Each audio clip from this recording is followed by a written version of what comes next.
اليوم اللي هو 19 في شهر 11 كيسعدنا بالشراكه مع المعهد المتخصص في الفندقه والسياحه اننا نقوم واحد المشاركه، وهي بما يتجلى التبرع بالدم. كنشكر جزيل الطلبه ديالنا والناس اللي لباو هذه الدعوه باش يجيو يعطيو الدم ديالهم. فهي واحد المبادره طيبه، واحد المبادره اللي كتساعد وكتساهم في بزاف ديال الحاجات. كاينين الناس اللي هما في حاجه كبيره لهذا الدم، ناس اللي ما صابوش اللي يعطيهم الدم ديالهم، ناس اللي كيوقع لهم مشاكل صحيه ولا حوادث ولا هما في حاجه كثيره للدم. فلهذا هذا اقل شيء يمكننا نعملوه في سبيل الله، فهو صدقه. Nous avons pris cette initiative d'organiser une opération de don de sang. Nous sommes deux écoles, l'ISTD spécialisée dans la prothèse dentaire et l'ISTH dans le domaine du tourisme. Donc nous sommes des écoles engagées, nous voulons initier nos étudiants aux opérations caritatives, aux opérations à caractère social, et nous les préparons pour devenir de bons citoyens marocains imprégnés par le sentiment de solidarité. Donc aujourd'hui, opération de don de sang, nous avons reçu beaucoup de participants, aussi bien externes, internes, et nous invitons encore les personnes à venir se joindre à nous pour cette opération et nous les remercions. Bon, nos étudiants, bien sûr, ils ont apprécié l'idée, ils sont très sensibles aux dons de sang.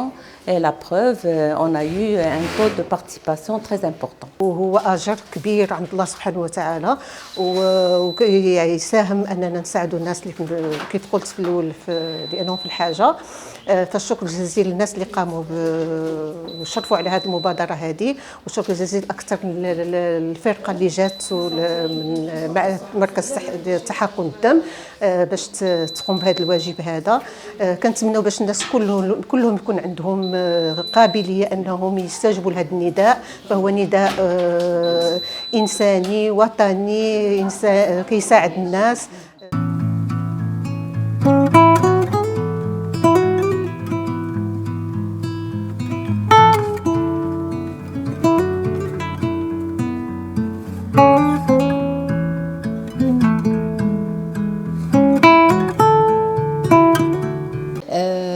اولا كنتوجه بالشكر لي اس تي دي ولي اس تي اش اللي حاليا كنتواجدوا في المقر ديالهم، في المبنى اللي كيتواجدوا فيه المقر ديالهم بجوجهم، لانهم قاموا بواحد الشراكه معنا بتنظيم واحد الحمله لتبرع الدم لصالح المرضى اللي كيحتاجوا هذه الماده الحيويه. كيف ما كتعرفوا فان المركز الجهوي لتحقن الدم اللي جات فاس حاليا كيعرف واحد الخصاص كبير من ناحيه الفصائل تقريبا كامله، ماشي غير فقط الفصائل النادره، لان كاين لمسنا واحد العزوف ديال الناس مؤخرا للتبرع بالدم.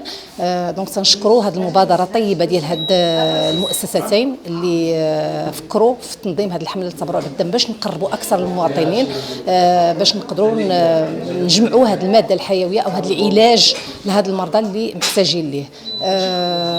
اللي نقدر نزيد على هادشي هو ان دائما راه وراءنا كاين واحد المريض اللي كيعاني بزاف، اللي كيكون واحد النقص في هذه الماده هذه، واللي ما كاينش حل واحد اخر من غير اننا نخرجوا ونقوموا بهذه الحملات باش نقدروا نوفروا له العلاج ديالو.